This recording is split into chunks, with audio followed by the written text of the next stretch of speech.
Hello Honey's, நான் உங்கள் woodland angel. ஏற்கனவே உன்னை காதலிப்பதுன்ற சீரீஸோட அடுத்த படத்தை பார்க்க போகிறோம். அன்றைக்கி நைட்டு ஹீரோயினும் மோவும் வந்துட்டாங்க. ஹீரோ மாதிரி மோவுக்கு வந்து ட்ரெஸ்ஸிங்ஸ் எல்லாம் பண்ணி விட்ருக்காங்க. அவரும் ஸ்பெல் மூலயமா அவரோட ஹேர் ஸ்டைல்ஸ் எல்லாம் மாற்றிருக்காரு. அதை வந்து இது ரெண்டும் என்ன பண்ணுதுன்னு பார்க்குறதுக்காகவே நம்ம ஹீரோவும் வந்திருக்காரு. அப்போ சந்தி வராங்க. சந்தி வந்தோடனே மோவை பார்க்குறாங்க.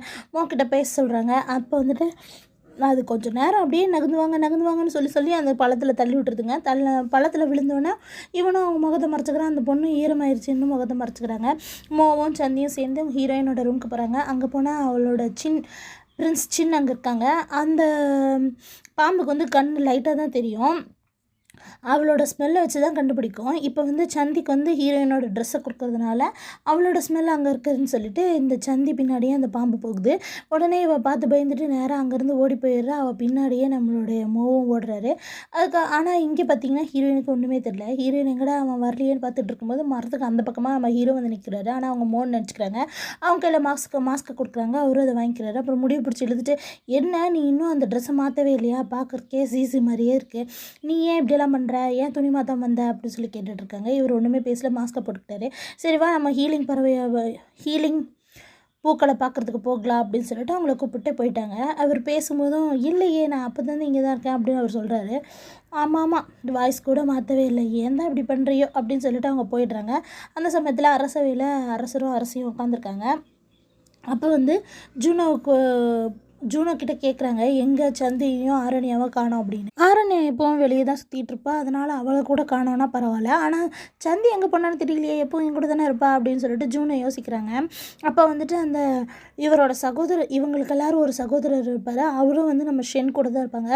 அவர் சொல்லியிருப்பார், நான் வந்து இப்போ நல்லா வளர்ந்துட்டேன், இப்போ நான் பலமாக இருக்கேன், நான் வந்து உங்களுடைய படைகளை எல்லாம் நான் பார்க்குற அளவுக்கு நான் தேறிட்டேன் அப்படின்னு சொல்லிட்டு அவங்களாம் இந்த அரசவையில் பேசிகிட்டு இருக்கும்போது பார்த்திங்கன்னா சந்தி வந்துட்டு அம்மா அப்பா அப்படின்னு சொல்லிட்டு கத்திக்கிட்டே ஓடி வர. பார்த்தா பின்னாடி பிரின்ஸ் சின் துரத்திட்டே வருது.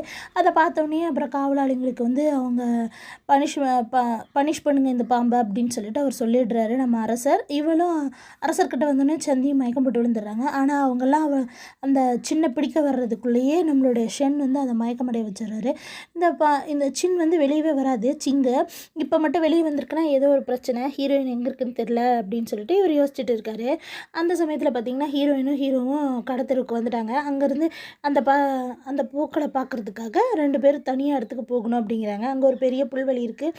அது வந்து காட்டு பகுதியில் இருக்கும் போல இருக்குது. அங்கே ஓனாயெல்லாம் சத்தம் போடுது. அதை பார்த்தோன்னே நல்ல வேலை நான் உங்கள் கூட வந்தேன், தனியாக வரல அப்படின்னு சொல்லிட்டு சொல்கிறாங்க. அப்புறம் இந்த பூக்களுக்காக ஒரு பாட்டு இருக்குது, அதை பாடலாமா அப்படின்னு சொல்லிட்டு புல்வெளியில் 2 பேரும் நல்ல சாவகாசமாக படுத்துக்கிட்டு அந்த பாட்டை பாடி காட்டுறாங்க. இந்த பாட்டு ரொம்ப நல்லாயிருக்கு அப்படின்னு சொல்லிட்டு ஹீரோ சொல்கிறாரு. அதுக்கப்புறமா அந்த பூக்கள் பூக்கிற டைம் வந்துச்சு. அந்த பூக்களை பார்த்தோன்னா ஹீரோயின் ரொம்ப சந்தோஷப்படுறாங்க. எனக்கு தெரியும் நீ எந்த பொண்ணை விரும்புகிறேன்னு சொல்லிட்டு, இத்தனை நாள் நீ பண்ணது எல்லாமே எனக்கு ஞாபகப்படுத்தி பார்த்தாலே தெரியுது, அது ஆரண்யா தானே அப்படின்னு சொல்கிறாங்க. ஆரண்யா வந்து 200 வருஷமாக நீ லவ் பண்ணிகிட்ருக்க, இப்போ வந்து அவள் இல்லைன்றதுனால நீ ரொம்ப வருத்தப்படுற அப்படி தானே அப்படின்னு சொல்லி கேட்குறாங்க. அப்போ வந்து ஹீரோ சொல்கிறேன், நான் ஒன்றும் அவங்கள விரும்பலை, நான் வேறு ஒரு பொண்ணை விரும்புகிறேன்னா, சரி இப்போ என்ன, நீ வந்து நான் சொன்னதை ஒத்துக்க மாட்டேன்னு சொல்கிறேன் அவ்வளோதானே, சரி சொல்லு, நீ விரும்புகிற பொண்ணு யார் அப்படின்னு சொன்னேன்னா, அவள் ரொம்ப அழகாக இருப்பாள், அவள் ரொம்ப சந்தோஷமான பொண்ணு, அவள் இருக்கிற இடத்துல எப்போவுமே சந்தோஷம் இருக்கணும், அமைதி இருக்கணும், அன்பான பொண்ணாக இருப்பாவ அப்படின்ட்டு இவங்க சொல்லிகிட்டு இருக்கிறத பார்த்தோன்னே இவங்க வந்துட்டு ஐயோ ஏதோ ஒன்று சொல்லிக்கிட்டே இருக்க, சரி விடு அப்படின்னு சொல்லிட்டு சரிவா நம்ம போகலாம் அப்படின்னு சொல்லிட்டு இவங்க போகும்போது பார்த்திங்கன்னா கரெக்டாக ஹீரோ கையை பிடிச்சி இழுத்துடுறாரு. அப்போ தான் ஹீரோயினுக்கே தெரியுது, ஐயோ இப்படி ஒன்று நம்மளை தொடவே மாட்டானே, இது யார் அப்படின்னு சொல்லிட்டு யோசிக்கிறாங்க. கரெக்டாக பார்த்திங்கன்னா அவர் நிமிர்ந்து பார்த்துட்டு அவங்களோட மாஸ்க்கை கிட்ட நம்ம ஹீரோ, நீங்கள் என்கிட்ட போய் சொன்னீங்க அப்படின்னு கேட்குறாங்க. நான் ஒரு தடவை கூட மாஸ்டர் நான் சொல்லவே இல்லையே அப்படிங்கிறாரு. உடனே வந்துட்டு ஐயோ இவனா அப்படி சொல்லிட்டு அவங்க அங்கேருந்து ஓடிடுறாங்க. நம்மளோட ஹீரோ அவங்களே பார்த்துட்ருக்காங்க. நைட்டு வந்துட்டு அவங்க ரொம்ப வருத்தப்படுறாங்க. நான் ஆரண்யான்னு சொல்லிட்டு பேரை குறிப்பிட்டு நிறைய தடவை சொன்னேன், இதை அவங்க கவனிச்சிருப்பானோ அப்படின்னு சொல்லிட்டு வருத்தப்பட்டு இருக்காங்க. அந்த சமயத்தில் நம்மளுடைய ஹீரோ வந்துட்டு ஜூனோவை வந்து பார்க்குறாரு. கையை செக் பண்ணி பார்க்குறாரு. அந்த பொண்ணுக்கு கை சரியாயிடுச்சு. அப்போ வந்து அவங்க கன்சீவாக இருக்கிறது யாருன்னு சொல்லி செக் பண்ணி பார்க்குறாரு. ஆனால் அது நம்ம ஹீரோயின் இல்லை. அதை பார்த்தோன்னே நல்ல வேலை ஹீரோயின் இங்கே இல்லை அப்படின்ட்டு அவர் முடிவு பண்ணிட்டாரு. அடுத்த நாள் காலையில் பார்த்தீங்கன்னா சாச்சா கிட்ட வந்து ஹீரோயின் கேட்குறாங்க எங்கே மோன்னு சொல்லிட்டு. அவர் காலையிலே வந்துட்டார், நீங்கள் தான் லேட்டாக எழுந்திரிச்சிருக்கீங்க, அவர் உங்களுக்காக தான் காத்துட்ருக்காரு அப்படின்னு சொல்கிறாங்க. மோவை போய் பார்க்கும்போது மோ சொல்கிறாரு, இங்கே பாரு, நீ வந்து நேற்று நைட்டு என்ன வேலை பண்ணி வச்ச தெரியுமா, எவ்வளோ பெரிய பிரச்சனை ஆயிடுச்சு தெரியுமா, நேற்று நீ எங்கே போனேன் அப்படின்னு சொல்கிறாங்க. நான் வந்து அது ஒன்றும் இல்லை, சரி என்ன பிரச்சனை ஆச்சு சொல்லு, எனக்கு அந்த பாம்போட படுக்கிறதுக்கு பயமாக இருந்துச்சுப்பா, அதனால தான் நான் இப்படியெல்லாம் பண்ணேன் அப்படின்னு. வா போய் 2 பேரும் திட்டு வாங்குவோம் அப்படின்னு சொல்கிறாங்க. அப்போ அங்கே அரண்மனையில் நடந்த விஷயத்தையெல்லாம் சொல்லிட்டாங்க. இப்போ ஹீரோயினும் ரெடியாக வந்துட்டாங்க அரண்மனைக்கு. அந்த சமயத்தில் பார்த்திங்கன்னா இவங்களை கூப்பிட்டு இன்வெஸ்டிகேஷன் பண்ணுறாங்க, திட்டிகிட்டு இருக்காங்க நம்மளுடைய அரண்யாவை. கிங்கு அதை பார்த்தோன்னா அந்த பிரதர் வந்து சொல்கிறாரு, சிங் வந்து பிரின்ஸ் சிங் வந்து ஏதோ தெரியாதனமாக இங்கே உள்ளே வந்துட்டான், அதுக்கு இதுக்கெல்லாம் எந்த சம்மந்தமும் இல்லை, தயவு செஞ்சு தங்கச்சியை மன்னிச்சிருங்க அப்படின்னா. இல்லை அவள் கண்டிப்பாக வந்துட்டு நம்ம பனிஷ்மெண்ட் பண்ணியே தான் ஆகணும்னு, சரி சாதாரணமான ஒரு பனிஷ்மெண்ட் அது கொடுங்க அப்படின்னு சொல்கிறாங்க. சரின்றாங்க. அப்போ ஹீரோயினை போய் ஒரு கூண்டில் அடைச்சி வைக்க சொல்கிறாங்க. அப்போ பார்த்திங்கன்னா வெளியே சாச்சாலாம் ரெடியாகி வராங்க, நம்மளை அரண்மனையிலேருந்து தள்ளி இருக்க சொல்லிட்டாங்க அப்படின்னு. சரி அங்கே தூரத்தில் தானே அந்த வீடு இருக்குது, நீங்கள் அங்கே போய் இருங்க, இன்னும் கொஞ்சம் நாளில் வந்து ஹீரோயின் வந்துடுவா, ஒரு 5-6 நாளில் அப்படின்னு சொல்லிட்டு மோ சொல்கிறாரு. அப்போ வந்து நம்மளுடைய சீஸு, அதாவது நம்ம ஹீரோவை தேடி நம்மளோட ஜூனோ வராங்க. ஜூனோ பார்த்துட்டு ஏன் என்னை கண்டுக்க மாட்டேங்கிறீங்க, எனக்கு உடம்பு சரியாயிடுச்சா, என் பல்ஸை கூட செக் பண்ண மாட்டேன்றீங்களே அப்படின்னு. நான் ஏதாவது தப்பு பண்ணிட்டேனா அப்படின்னா, நீ எந்த தப்பும் பண்ணலாமா, உன் உடம்பு சரியாயிடுச்சு, அதனால தான் நான் அவனை பார்க்க வரல அப்படிங்கிறாரு. இந்த பொண்ணு மனசில் யாரை நினைக்குதுன்னே தெரில. மோ கூட வந்து ஹீரோயின் பேசினா அங்கேயும் கோச்சிக்குது, நம்ம ஹீரோ கூட பேசினா அங்கேயும் கோச்சிக்குது. ஆல்ரெடி இந்த பொண்ணு கன்சீவாக வேறு இருக்குங்கிறாங்க. என்ன நினைக்குதுன்னே தெரிலங்க. அது வந்து ஹீரோயின் வந்து அந்த கூண்டில் இருக்கும்போது அவங்கள வந்துட்டு காவலாளிகள் வந்து கூட்டிகிட்டு போகிறாங்க. இங்கே சந்தை வந்து நம்ம ஹீரோ கிட்டே பேசுகிறாங்க, உங்களை வந்து அரண்மனைக்கு கூப்பிட்றாங்கன்னு சொல்லிட்டு. ஹீரோவும் வந்துடுறாரு. அப்போ வந்துட்டு அரண்மனையில் அங்கே உட்காந்து பேசிகிட்டு இருக்காங்க. அந்த சமயத்தில் ஹீரோனை வந்து மயங்கி விழுந்திருப்பாங்க. அவங்க முழிச்சு பார்க்கும்போது பார்த்திங்கன்னா அவங்க ஒரு ஸ்பெல் இருக்கக்கூடிய ஒரு ஜெயிலில் போட்டிருப்பாங்க, அதாவது ஒரு கூண்டில் போட்டிருப்பாங்க. அந்த இடத்துல முள் சுற்றுற மாதிரி இருக்கும். அந்த முள் வந்து லைட்டாக தொட்டோன்னே அப்படியே ஷாக் அடிக்கிற மாதிரி ரொம்ப வலிக்கும்.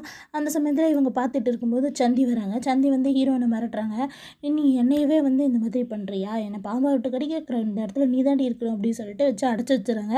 கரெக்டாக அப்படியே வந்து நெருப்பெல்லாம் பற்றிட்டு வரும்போது, நீ இங்கேயே கிடந்து செத்து போயிடு, நாங்கள் போகிறோம் அப்படின்னு சொல்லிட்டு எல்லோரும் இவங்களை விட்டுட்டு போயிடுறாங்க. அந்த நெருப்பில் வந்து இவங்களே மாட்டிக்கிறாங்க. அந்த இடத்துல பார்த்தீங்கன்னா ஷென்னு தான் வந்து அவங்கள காப்பாற்றுறாங்க. ஷென் காப்பாற்றி கொண்டு போகிறதுக்கும் ஹீரோ கரெக்டாக வரதுக்கும் சரியாக இருக்குது. ஷென் வெளியே வந்துட்டு நம்ம ஹீரோயினுக்கு ஒரு மருந்து கொடுக்குறாரு. நீ ஏன் என்னை காப்பாற்றினோம்னா, ஆமாம் அதை வந்து இன்னும் பேசுகிறதுக்கு ஒன்றும் நேரம் இல்லை, வா நான் அவனை கொண்டு போய் விடுறேன் அப்படின்னு சொல்லிட்டு தூக்கிட்டு வந்து அவங்க ரூமுக்கு முன்னாடி வச்சுட்டு போயிடுறாரு. நம்ம ஹீரோ வந்து இங்கே வந்து பார்க்குறாரு, ஃபுல்லாக நெருப்பு பிடிச்சி கிடக்குது, இவங்களோட குண்டே உடஞ்சி கிடக்குது.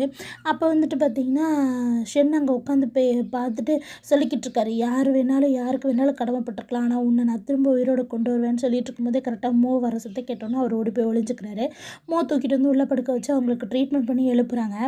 எழுப்பினோடனே அவங்க சொல்கிறாங்க, இந்த மாதிரி வந்து இதுக்கு முன்னாடி நடக்கவே இல்லை, ஆரண்யாக்கு இப்படி நடக்கலை அப்படின்னு சொல்கிறாங்க. ஆமாம், நீ வந்து அவளோட வாழ்க்கையை நான் வாழணும்னு நீ நினைக்கல, அவளுடைய சாவுக்குரிய மிஸ்ட்ரியை தேடணும் தானே நீ இப்படியெல்லாம் பண்ணுற அப்படின்னு சொல்லிட்டு ஹீரோயின் கரெக்டாக சொல்லிடுறாங்க. ஆமாம், ஆனால் இந்த சம்பவம் வந்து அப்போ நடக்கலை, ஏன்னா இந்த மாதிரி எந்த விதமான பிரச்சனையும் வந்துட்டு நம்ம ஹீரோயின் தான் பண்ணியிருக்காங்க, ஆரண்யா பண்ணல, அதனால தான் உன்னை இந்த இடத்துல அவள் அடைச்சி வச்சுருக்கா. ஆனால் நீ பாரு, யாருக்காகவும் எதுக்காகவும் உன்னோட வாழ்க்கையை மாற்றிக்காத, நீ கரெக்டாக வாழ்ந்துரு, ஆனால் அவளோட விஷயத்தில் வந்து நீ குழப்பத்தை உண்டு பண்ணிடாத, அப்போ தான் நம்ம அவள் சூசைடில் இருக்கக்கூடிய ஒரு மிஸ்ட்ரியை கண்டுபிடிக்க முடியும் அப்படின்னு இவங்க சொல்லிக்கிட்டு இருக்கிறத ஹீரோ வெளியே வந்து பார்த்துக்கிட்டு இருக்காரு. அவர் வந்து பார்த்துக்கிட்டு இருக்காரு. அதே சமயத்தில் இவங்க என்ன சொல்கிறாங்கன்னா, என் கனவுல ஒருத்தவங்க வராங்க, நான் அவரை பார்க்குறேன், அவரோட முகம் எனக்கு தெரியல, ஆனால் அவர் வந்து white hair, lavender colour dress போட்டிருக்காரு, அவர் வந்துட்டு அவரை நினைக்கும் போதே மனசே கணக்குது, நாங்கள் 2 பேரும் சேர்ந்து வாழ முடியாதுன்னு மட்டும் எனக்கு தெரியுது அப்படின்னு சொல்லிட்டு இவங்க வருத்தப்படுறாங்க. அப்போ வந்துட்டு அவர் சொல்கிறாரு, சரிவா நம்ம வெளியே கொஞ்சம் தூரம் நடந்துட்டு வரலாம் அப்படின்னு கூட்டிகிட்டு போகிறாரு. அந்த சமயத்தில் இவங்க இதெல்லாம் சொல்லி வருத்தப்படுறாங்க. திரும்பவும் அவரை பற்றி தான் சொல்கிறாங்க, நான் ரொம்ப கஷ்டப்பட்டிருக்கேன், என் மனசு மட்டும் அவரை நினச்சாலே பதறுது, ஏன்னே தெரில, உனக்கு ஒரே கவலையாக இருக்கணும்னா நீ ஒரு நல்ல மனுஷனை பார்ப்ப, நீ எதுவும் வருத்தப்படாத, கூடிய சீக்கிரத்தில் உனக்கு எல்லாமே நல்லதாக நடக்கும் அப்படின்னு இவங்க சொல்லிக்கிட்டு இருக்கும்போது, அவரால் நான் கஷ்டத்தை தான் அனுபவிச்சிருக்கேன் அப்படின்னு அவங்க சொல்லிக்கிட்டு இருக்காங்க. இவர் வந்து இன்விசிபிளாக அங்கேருந்து பார்த்துக்கிட்டே இருக்காரு. அந்த சமயத்தில் ஹீரோயின் வந்து அழுகிறாங்க. அப்போ வந்து நீ என் தோலை சாஞ்சிக்க, நான் உன் ஃப்ரெண்டு தான் அப்படின்னு சொல்லிட்டு மோ சொல்ல, அவங்களும் தோளில் சாஞ்சிட்டு அழுதுகிட்டே இருந்துட்டு அப்படியே தூங்கிடுறாங்க. அப்போ மோ வந்து ஹீரோயினை தூக்கலான்னு வராங்க. அந்த சமயத்தில் ஹீரோ வந்து ஹீரோயினை தூக்கிடுறாரு. தூக்கிட்டு நான் அப்புறம் அப்புறம் வந்து உன்னை சந்திக்கிறேன் அப்படின்னு சொல்கிறாங்க. மோக்கு சமபயம் வச்சு தீஜுன் கண்டுபிடிச்சிட்டாருன்னு சொல்லிட்டு அது முடிஞ்ச அந்த கேப்லேயே வந்து சாச்சாவை பார்த்து அங்கே இருக்க காவலாளிகள் வந்து சொல்லியிருப்பாங்க எல்லாரும் அவங்கவுங்க இடத்துக்கு திரும்ப போகலாம், அதனால் எல்லாத்தையும் பேக் பண்ணிடுங்க அப்படின்னு சொல்லிட்டு. இப்போ கிளம்பும் போது ஹீரோ சொல்கிறாரு, நான் கொண்டு வந்துட்டுறேன், நீ திங்ஸ் மட்டும் எடுத்துகிட்டு வந்துடு அப்படின்னு சொல்லி சாச்சாட்ட சொல்லிட்டு அவர் போயிடுறாரு. காலையில் பொழுது விடியுது. ஹீரோயின் முழிச்சு பார்க்குறாங்க. பார்த்தா ஹீரோ வந்து பக்கத்துலேயே உட்காந்துட்டு இருக்காரு. இதை பார்த்தோன்னே ஹீரோயின் வந்து ஷாக் ஆகிடுறாங்க. நீங்கள் எங்கே இங்கே இருக்கீங்க, இது யார் ரூம் அப்படின்னு முழிச்சு பார்க்குறாங்க. பார்த்தா இவங்களோட ரூம் தான். இது ஏன் ரூம் தானே? ஆமாம், அங்கே நடந்த பிரச்சனையால் எல்லாரும் திரும்ப அவங்கவுங்க ரூம் பண்ணிட்டாங்க, அதனால தான் நான் உன்னை இங்கே கூட்டிகிட்டு வந்துட்டேன் அப்படின்னு சொல்கிறாரு. அப்போ பார்த்துட்டு அவங்க கேட்குறாங்க, நீங்கள் ஏன் இங்கே இருக்கீங்க, ஜூனோட ரூமில் தானே இருக்கணும் அப்படின்னு சொல்லி கேட்குறாங்க. இல்லை ஒரு நிமிஷம் ஹீரோ, நான் உன்னோட பல்ஸை செக் பண்ணி பார்க்குறேன் அப்படின்னு சொல்லிட்டு அவர் செக் பண்ணி பார்க்குறாரு. உடனே அவங்க கையை வாங்கிட்டு, நீங்கள் ஆள் மாதிரி வந்துட்டீங்கன்னு நினைக்கிறேன், நீங்கள் எப்போ அவங்க 2 பேருக்கு தானே சப்போர்ட் பண்ணுவீங்க, இப்போ ஏன் என்கிட்ட வந்தீங்க அப்படின்னோடனே, சரி இந்த ஸ்வீட் வாட்டரை நீ குடி, உனக்கு நல்லது அப்படிங்கிறாங்க. இல்லை எனக்கே என்னை பார்த்துக்க தெரியும், நீ அவங்கள போய் பார்த்துக்குங்க அப்படின்னு சொல்கிறாங்க. உங்களுக்கு ஏதாவது மைண்டு குழம்பிடுச்சா நீங்கள் இங்கே வந்துட்டீங்க அப்படின்னோடனே, இல்லை நான் நல்லா தான் இருக்கேன், நான் அவங்களுக்கெல்லாம் சப்போர்ட் பண்ணல, நீ இதை மட்டும் குடிச்சிடு அப்படின்னு சொல்கிறாங்க. சரி நீங்கள் தொந்தரவு கேட்குறீங்க, சரி நான் குடிக்கிறேன், எனக்கும் தாகமாக இருக்க மாதிரி இருக்குது அப்படின்னு சொல்லிட்டு அவங்க குடிச்சிட்டு படுத்துடுறாங்க. படுக்கும்போது அவங்க சொல்கிறாங்க, இங்கே பாருங்கள், நான் அன்றைக்கி ஏதோ சும்மா கொஞ்சம் விளையாட்டுக்கு பேசிட்டேன், நீங்கள் எதுவும் பெருசாக எடுத்துக்காதீங்க அப்படின்னு சொல்கிறாங்க. அப்போ ஹீரோ சொல்கிறார், சப்போஸ் நான் தான் அந்த மனுஷன் முன்னாடி வந்து நின்னா நீ என்ன சொல்லுவ அப்படின்னோடனே, நான் வந்து சேர்ந்து இருக்க முடியாதுன்றது எனக்கு நல்லாவே தெரியுது, அதை நான் புரிஞ்சுக்கிட்டேன் அப்படின்னு சொல்கிறாங்க. வெளியே வராரு. சாச்சா வந்து நேரில் வந்து இந்த மாதிரி பிரின்ஸ் சின் வந்து தூங்க மாட்டேன்றாருன்னு சொல்கிறதோட இந்த பாட்டு முடியுது. அடுத்தடுத்த பாட்டு பக்கத்துக்கு என் சேனலை சப்ஸ்கிரைப் பண்ணுங்கள். தேங்க்யூ.